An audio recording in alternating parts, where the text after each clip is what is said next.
আমি কক্সবাজারে আমার কিছু সাংগঠনিক প্রোগ্রামের কারণে এসেছি। দেশের বর্তমান রাজনৈতিক আইন শৃঙ্খলা, আর্থসামাজিক পরিবেশ, জননিরাপত্তার বিষয়গুলো একটা নির্বাচিত সরকার ক্ষমতায় অধিষ্ঠিত হয়ে সরকার গঠন করার পর জনগণের যে আকাঙ্ক্ষা ছিল, জনগণ কিন্তু সেই আকাঙ্ক্ষার কোনো সফলতা দেখতে পাচ্ছে না। প্রথম তো খুব দুর্ভাগ্য হলো, সহস্রাধিক জীবনের বিনিময়ে প্রায় 30-40 হাজার মানুষের ক্ষত বিক্ষত, আহত, রক্তাক্ত স্মৃতির যে জুলাই জাতীয় সড়ক, যেখানে বিদ্যমান রাষ্ট্র কাঠামোকে পরিবর্তন করে একটা নতুন বাংলাদেশ, দুর্নীতি, স্বজনপ্রীতি, দলীয়করণ মুক্ত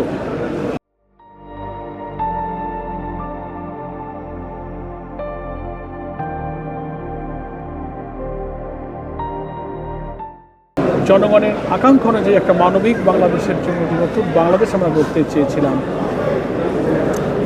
বর্তমান সরকার ক্ষমতায় আসার পর পার্লামেন্টের চলমান সেশনে যে বক্তব্য দিয়েছেন বা এর বাইরে তাদের নেতৃত্ব যা বলছেন, তাহলে আলটিমেটলি তারা জুলাই সনদকে বাস্তবায়নের যে প্রতিশ্রুতি দিয়েছিলেন জাতির উদ্দেশ্যে, জাতির কাছে, সেই জায়গা থেকে তারা একেবারে 180 ডিগ্রি ফিরে গেছে। এখানে জনগণ হতাশ এবং নিরাশ।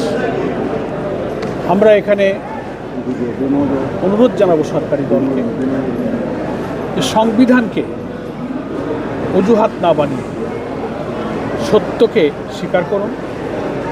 জুলাই সনদে আপনারা স্বাক্ষর করেছিলেন, সেখানে যে অঙ্গীকারগুলো ছিল, ফ্যাসিবাদ বিরোধী আন্দোলনে আমরা যারা রাজনৈতিক ময়দানে ছিলাম সবাই আমরা সেখানে স্বাক্ষর করেছি।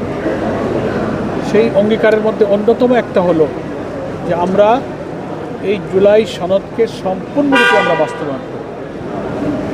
আরেকটা প্রতিশ্রুতি আছে যে এই জুলাই সনদকে কেউ আদালতে কোনো দল চ্যালেঞ্জ করবে না।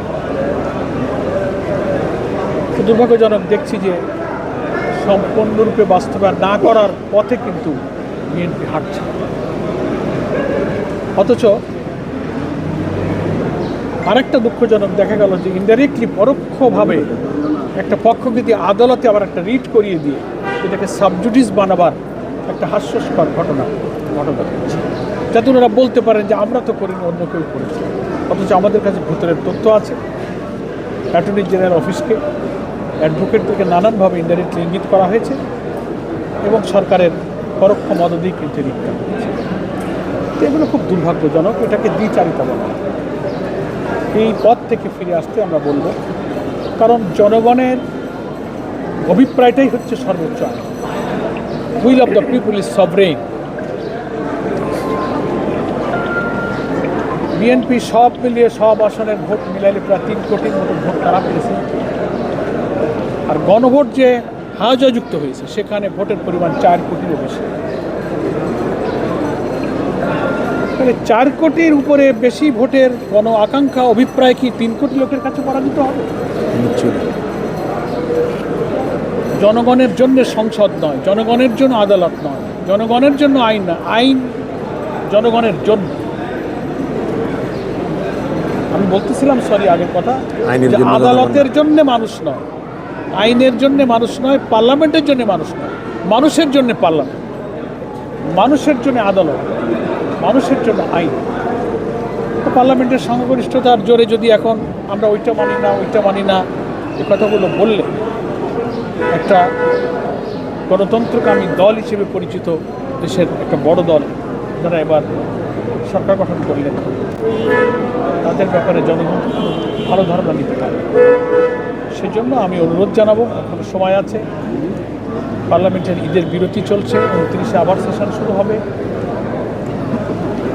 সংবিধান সংস্কার পরিষদের সদস্য হিসেবে আর পার্লামেন্ট মেম্বার হিসেবে 2টা শপথ নেওয়ার কথা ছিল নির্বাচন।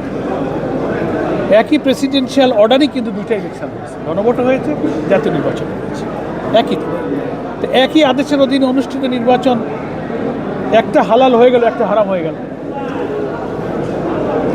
এটাকেও তো আপনি অন কাইন্ড অফ দ্বিচারিতা। তো এটা থেকে ফিরে এসে আমি মনে করি জনগণকে আর কষ্ট না দিয়ে, কত আর রক্ত, কত আর আন্দোলন, কত আর রক্ত আপনারা সংবিধান সংস্কার পরিষদের শপথ নিন।